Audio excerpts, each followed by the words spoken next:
عزیزان گرام السلام علیکم۔ عثمان بیم کے کارنامے، فتح بروسا اور عثمان کی وفات۔ تاہم عثمان کا مقصد زندگی کی صرف خطوات کا حاصل کرنا اور گرد و پیش کی ریاستوں کو اپنا مطیع بنانا تھا۔ 690 ہجری سے 697 ہجری تک اس نے اپنی توجہ تمام تر حکومت کے انتظام اور استحکام کی جانب مبذول رکھی۔ حکومت کے مختلف شعبے قائم کر کے حکام کا تقرر کیا اور رعایا کے فلاح و بہبود کے انتظامات میں مصروف رہا۔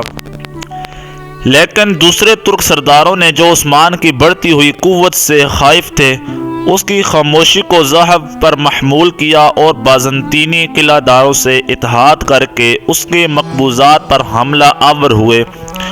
اس طرح جنگ کا جو سلسلہ 697 ہجری میں چھڑا وہ ابتداً عثمان کی طرف سے بالکل مدفانہ نہ تھا، لیکن ان حملہ آوروں کو بہت جلد اپنی غلطی کا احساس ہو گیا۔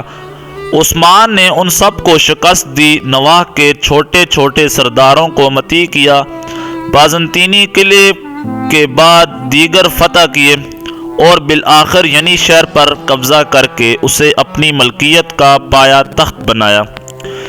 701 ہجری میں عثمان کو نائکومیڈیا سے متصل کیون حصار کے مقام پر پہلی بار شہنشاہ قسطنطنیہ کی باقاعدہ افواج سے مقابلہ پیش آیا، جس میں اسے شاندار کامیابی حاصل ہوئی اور 6 سال کے اندر اس کی فتوحات کا دائرہ بحیرہ اسود کے ساحل تک پہنچ گیا۔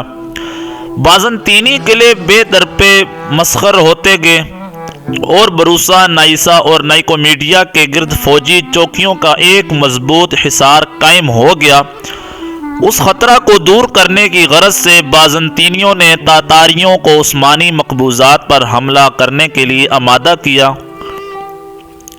عثمان نے اپنے لڑکے اورحان کو حملہ آوروں کے مقابلہ میں بھیجا۔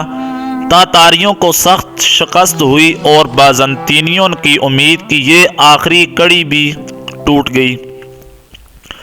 فتح بروسا اور عثمان کی وفات کب ہوئی؟ بروسا کا قلعہ کس نے فتح کیا؟ 717 ہجری میں عثمان نے بروسا کا محاصرہ کیا، جو ایشیائے کوچک میں سلطنت بازنطینی کا ایک نہایت کا پایہ تخت بنایا جائے۔ چنانچہ اس وصیت کے مطابق اسے بروسا میں دفن کیا گیا اور اس کی قبر پر ایک عالیشان مقبرہ تعمیر کیا گیا۔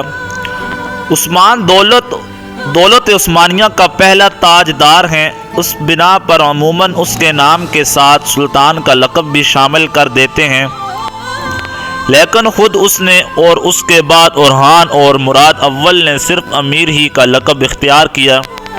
ارطغرل کی وفات پر اس کے مقبوضات کا دائرہ سقوط اس کے شہر اور چند مواضعات پر ختم ہو جاتا تھا۔ عثمان نے اپنی 38 سال کی حکومت میں اس دائرہ کو جنوب میں کوتاہیہ اور شمال میں بحر معرومہ اور بحیرہ اسود کے ساحلوں تک وسیع کر دیا۔ اس کی قلم رقعہ طول تقریباً 120 میل اور عرض تقریباً 60 میل تھا۔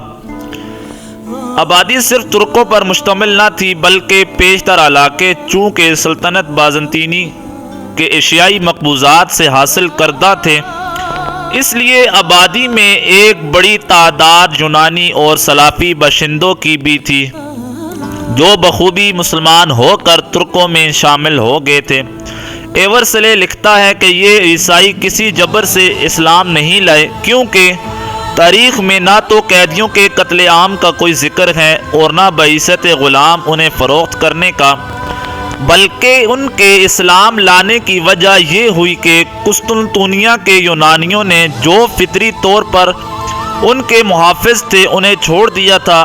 اسلام میں داخل ہونے کے بعد فاتح اور مفتوح کے درمیان شادی بیاہ کے تعلقات بھی قائم ہو گئے اور دونوں کے میل سے ایک نئی نسل تیار ہونے لگی، جو دوسری ترکی ریاستوں کے باشندوں سے بہت کچھ مختلف تھی اور اپنے آپ کو عثمانی کہتی تھی۔ اس موقع پر خود عثمان اور اس کے قبیلے کے اسلام لانے کا مسئلہ بھی سامنے آتا ہے۔ اب سے 20-22 سال قبل تک یہ امر عموماً مورخین کے نزدیک مسلم تھا کہ ارطغرل اور اس کے ساتھی ایشیائی کوچک میں داخل ہونے سے پہلے ہی مسلمان تھے، لیکن 1916 میں مسٹر ہربرٹ گینز نے اپنی مستند تالیف اساس سلطنت عثمانیہ کو شائع کر کے یہ تازہ تحقیق پیش کی کہ سوات میں بود و باش اختیار کرنے کے وقت عثمان اور اس کے قبیلہ کے لوگ بت پرست تھے۔ مسٹر گینز کے دلائل حسب ذیل ہیں۔ 13ویں صدی عیسوی کی ابتدا میں خراسان اور ماور الحنر کے دوسرے علاقوں کی جو قومیں ایشیائی کوچک کی سرحدوں پر نمودار ہوئیں، ان کے اسلام لانے کا کوئی صریحی ذکر کسی تاریخ میں نہیں ملتا۔ ان سے پہلے کہ ترک حملہ آور جب اس ملک میں داخل ہوئے تو کئی پشتوں سے عربی اسلام کے زیر اثر رہتے آئے تھے، چنانچہ آل سلجوق بھی مسلمان ہی تھے، لیکن بعد کے آنے والے ترک جن میں عثمان پیدا ہوا کچھ بہت زیادہ اسلام کے زیر اثر نہیں رہے۔ خود عثمانیوں کے مورخ نشری کے بیان سے بھی صاف صاف اشارہ ملتا ہے کہ عثمان کا مورث اعلیٰ سلیمان شاہ اور اس کے ساتھی جو اپنے وطن سے نکل کھڑے ہوئے تھے اور 50,000 گھرانوں پر مشتمل تھے، غیر مسلم تھے۔ وہ کہتا ہے کہ ان میں سے کچھ شامی ترکمانوں کے آباء و اجداد تھے اور بقیہ ان تمام خانہ بدوش قوموں کے جو روم میں ادھر ادھر پھرا کرتی تھی اور خود نشری کے زمانہ میں بھی موجود تھی۔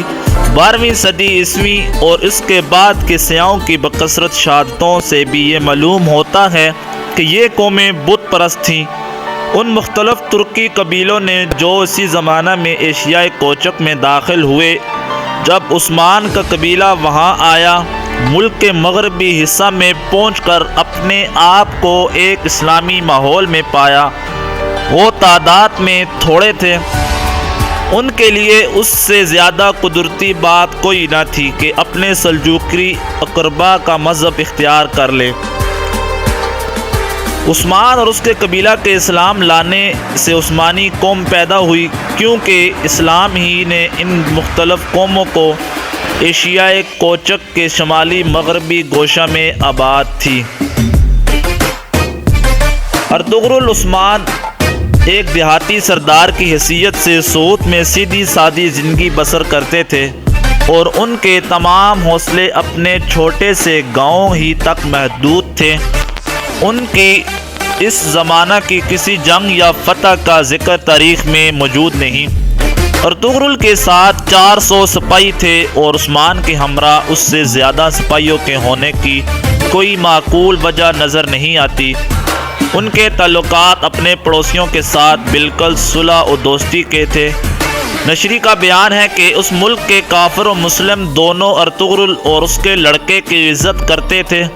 کافر و مسلم کا کوئی سوال ہی نہ تھا۔ پھر دفعتاً ہم عثمان کو اپنے پڑوسیوں پر حملہ آور ہوتے اور ان کے قلعوں کو فتح کرتے ہوئے پاتے۔ 679 ہجری سے 699 ہجری تک وہ اپنے مقبوضات کو وسیع کرتا جاتا ہے، یہاں تک کہ اس کی سرحد بازنطینی علاقوں سے مل جاتی ہے۔ اس کے سپاہیوں کی تعداد 400 سے بڑھ کر 4000 تک پہنچ جاتی ہے۔ ہم ایک قوم کا ذکر سننے لگتے ہیں جو ترک نہیں بلکہ اپنے سرداروں کے نام پر عثمانی کہلاتی ہے۔ اس سردار کا نام خود بھی اس کی قوم ہی کے نام کے ساتھ ظاہر ہوتا ہے۔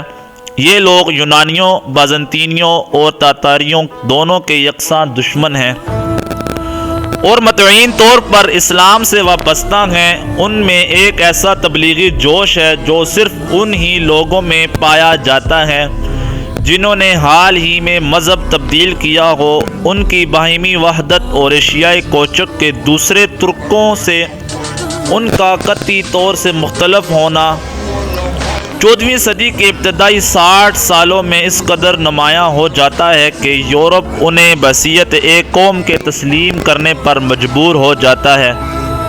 ایشیائی کوچک کی دوسری جماعتوں کی بنسبت چونکہ یہی لوگ یورپ کے سامنے زیادہ آئے، اس لیے اہل یورپ نے انہیں محض ترک کہنا شروع کیا اور ان کو اناطولیہ کے تمام ترکوں کا نمائندہ سمجھنے لگے۔ پروفیسر گرمانس نے بھی یہی خیال ظاہر کیا۔ لکھتے ہیں اپنے پیش روؤں کی طرح جنہوں نے ایشیائی کوچک میں پود و پاش اختیار کر لی تھی کہ خان لی بھی ترک ہی تھے، البتہ ان کی بولی ذرا ان سے مختلف تھی۔ ایک اور فرق یہ تھا کہ سلاجقہ تو صدیوں سے اسلام لا چکے تھے، لیکن یہ نوار دہنواز اپنے قدیم خانہ بدوشی کے مسلک پر قائم تھے۔